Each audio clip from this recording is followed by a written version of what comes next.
In this session, we will discuss about Indian tea industry, how sustainable practices will benefit the Indian tea industry.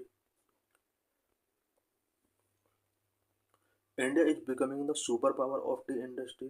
India is the second largest producer and consumer of tea after China. Present में India T industry का super power बना हुआ है। China के बाद India second largest producer and consumer है।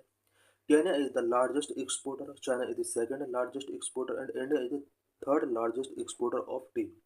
पूरे world में अगर एक्सपोर्ट का रिस्पेक्ट में बात की जाए तो केन्या टॉप नंबर पर है, चाइना सेकंड नंबर पर है एंड इंडिया थर्ड नंबर पर है। In which state tea is produced such as Himachal Pradesh, UP, West Bengal, Bihar, Assam, Tripura, Odisha, Kerala. What are the key detail about tea and its production in India? India में tea production से related कुछ यहाँ पर important points हम डिस्कस करेंगे। Tea is a popular beverage made by infusing cured of fresh leaves of camellia sinensis is in hot water। T एक popular beverage है जिसको हॉट वाटर में कैमेलिया साइंसिस की कुछ लीव्स को डाल करके इन्फ्यूजिंग किया जाता है। It is the second most consumed drink in the world after water. Water के बाद पूरे वर्ल्ड में कंज्यूम की जाने वाली ये एक सेकंड मोस्ट ड्रिंक है। Origin tea is believed to have originated in ancient China, northeastern India and North Myanmar। ऐसा बिलीव किया जाता है कि T ancient China, north eastern India and north Myanmar में ओरिजिनेट हुआ। इंटरनेशनल डे 21 मई को international T day के तौर पर सेलिब्रेट किया था। It is designed by the UN general assembly in 2019 में।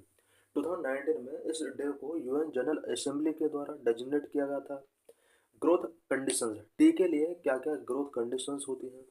Temperature need 16 to 32 degree Celsius, rainfall 15 to 300 centimeter per annum, relative humidity should be around 80% most of the time and should never be less than 40%। the area should not be prone to frost, frost नहीं होना चाहिए। the soil should be acidic, soil acidic होना चाहिए with good drainage facility। It means यहाँ पर T grow तभी होगा जब सॉइल थोड़ा एसिडिक होगा। GI tag, Darjeeling tea known as chimpanzee of tea was the first GI product. Darjeeling tea first GI product रहा है जिसको चिंपैंजी ऑफ टी के नाम से भी जाना जाता है। Production, India is the second largest producer of tea after China globally. Globally China के बाद India second largest tea producer है। But largest black tea producer, black tea की रिस्पेक्ट में अगर बात की जाए तो India largest black tea producer है। The majority of its annual production comes from Assam 55% and West Bengal. सबसे ज़्यादा इंडिया में आसाम के अंदर टी प्रोडक्शन किया जाता है। ओवरऑल प्रोडक्शन का 55% प्रोडक्शन आसाम में ही किया जाता है। सेकंड नंबर पर वेस्ट बंगाल है। Consumption, India is among the world's top tea consuming countries with 80% of its production consumed domestically। World में टॉप टी कंज्यूमिंग कंट्रीज में से इंडिया टॉप पर है। ओवरऑल प्रोडक्शन का 80% इंडिया डोमेस्टिकली कंज्यूम करता है। Regulator tea board of India, what are the factors contributing to the crisis in tea industry in India?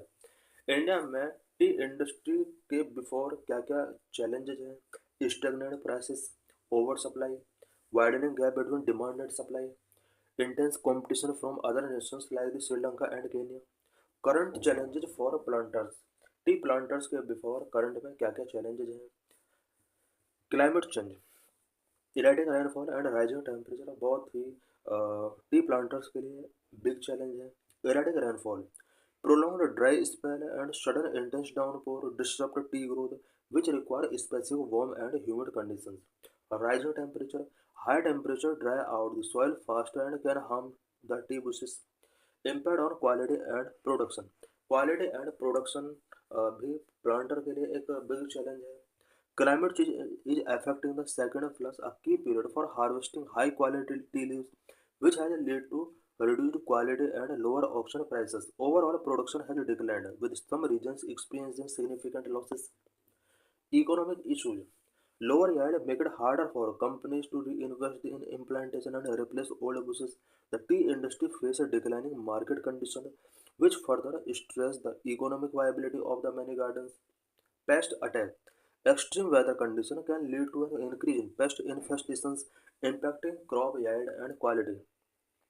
Extreme weather condition pest infestations increase कर सकती हैं जिसका crop yield and quality पर impact पड़ता है.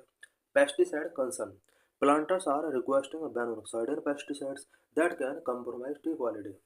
Planter से रिक्वेस्ट किया जाता है कि वो सर्टेन पेस्टिसाइड्स को यूज ना करें.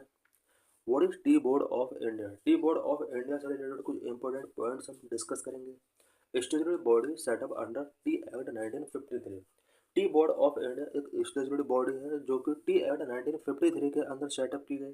T board of India is statutory body setup under section 4 of T act 1953 was constituted on the 1 April 1954. India में टी बोर्ड ऑफ इंडिया 1 अप्रैल 1954 में कॉन्स्टिट्यूट किया गया था. The present tea board is functioning as a statutory body of the central government under the Ministry of Commerce. T board of India central government के under ministry of commerce के under work कर रहा है. Head office in Kolkata, overseas office Dubai and Moscow. Functions rendering financial and technical assistance for the cultivation, manufacture and marketing of tea, export promotion.